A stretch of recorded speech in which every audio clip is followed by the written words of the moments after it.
Hey everybody, it's the Board Game Guru. I wanted to talk very quickly about the 10 games that I'm most excited about for Essen Spiel 2018.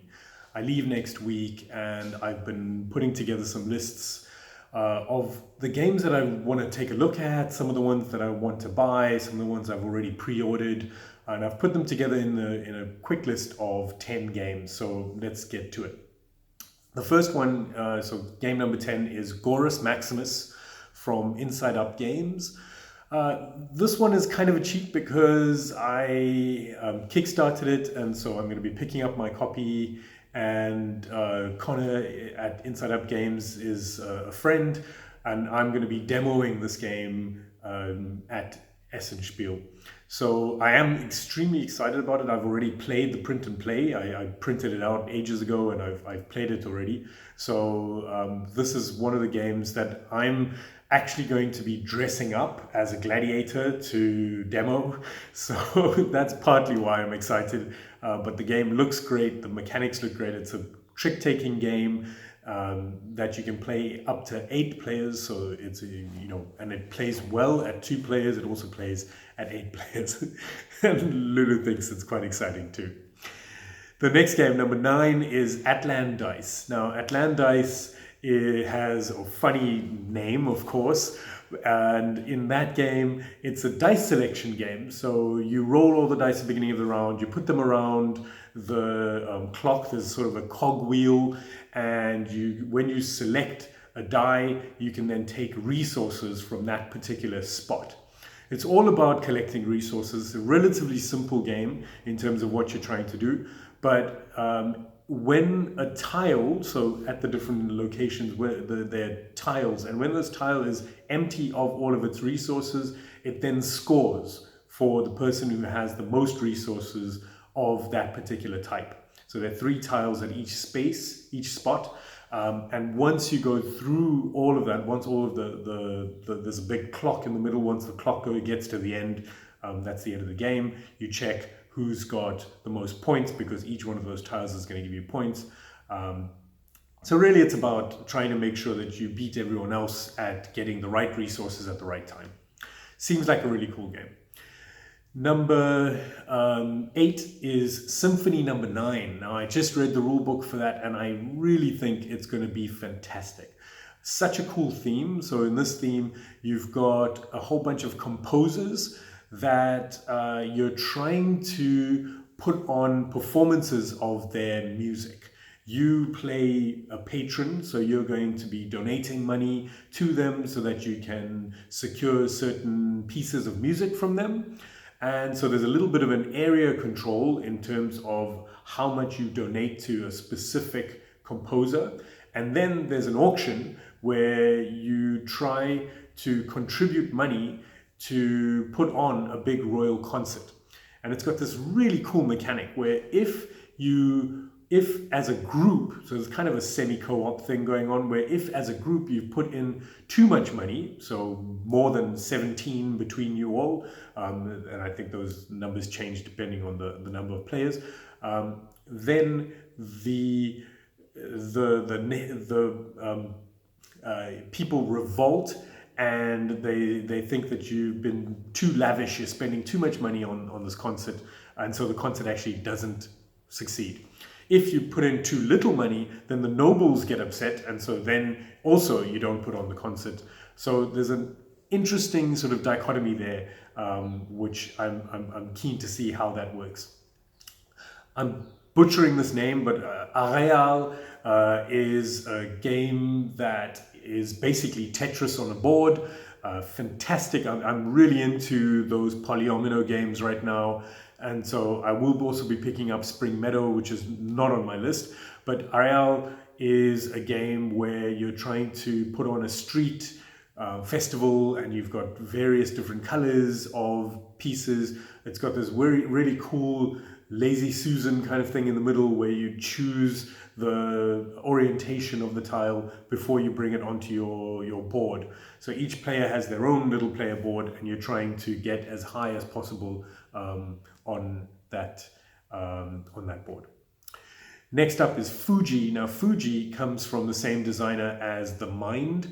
A lot of people said, The Mind didn't feel like a game. It was kind of an experience. I think Fuji feels like a bit more of a game.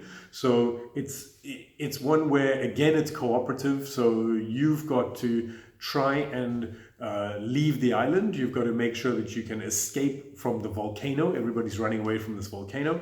And the main mechanism is that you're using these dice. Now, each player will roll their dice behind a screen, and so you don't know what people have rolled. You can't talk about the actual values and the colors on the dice, but you have to try and communicate with your neighbors, because you have to beat both your neighbors to be able to move as many spaces as you are trying to.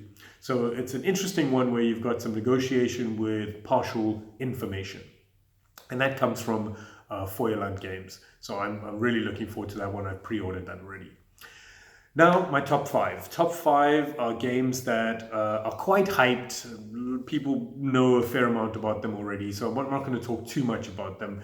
Teotihuacan from NSKN Games is a huge game. I've watched a playthrough, I've read the rules, there's a lot going on. It's a very heavy game. I love the theme. It's set in Central America. You're building up this pyramid, you're moving around the board, you're using these dice. You're actually not rolling the dice, but you actually move them up. You sort of graduate them throughout the game. So fantastic looking game. It may be a little bit too heavy for a lot of people, but I think it looks gorgeous. The tiles that you're using are sort of similar to the tiles in Dragon Castle, where the ones that you're using to build up that castle. So it's going to be fantastic. It's going to look great on the board. It's a kind of spiritual successor to Tolkien.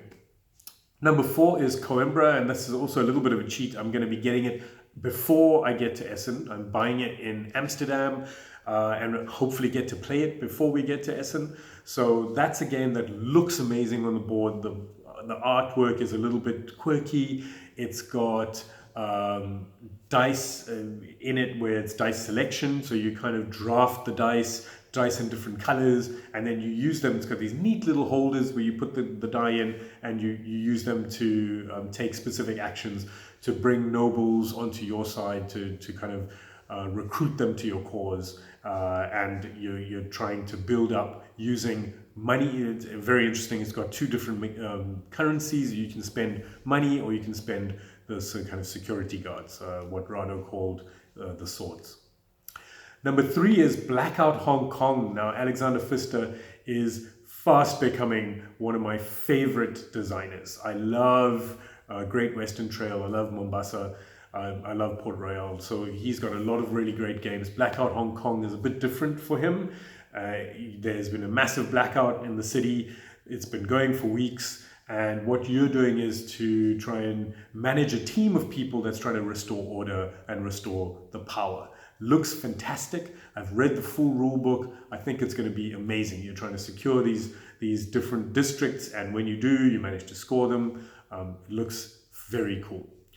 My top 2, Newton, which you play a scientist and you're trying to leverage a bunch of things on the board. There's so many different things you can do. There's a bit of a point salad going on. You can visit various academic institutions. You can leverage a kind of tech tree. There's so many cool things there. It looks amazing on the board. I'm very keen to give that one a go. I've been looking at all the pictures since Gen Con, and I'm really jealous of everyone who's played it so far. And my number 1 should be no surprise to anybody. It's Reykholt. I'm the biggest Uwe Rosenberg fan. I can't wait to put this one on the top of my Uwe Tower. And the game looks really cool. It's a little bit shorter than some of the other ones, so it's not quite as heavy as some of these others. It's got a really cool combination of mechanics. It's from Frosted Games and Renegade Games. I've already pre-ordered and paid. Really looking forward to it. The artwork looks fantastic. So if you are keen on any one of these, do let me know in the comments. We've managed to get this video out in just under 10 minutes. So thanks everybody for watching, and I'll see you soon at the table.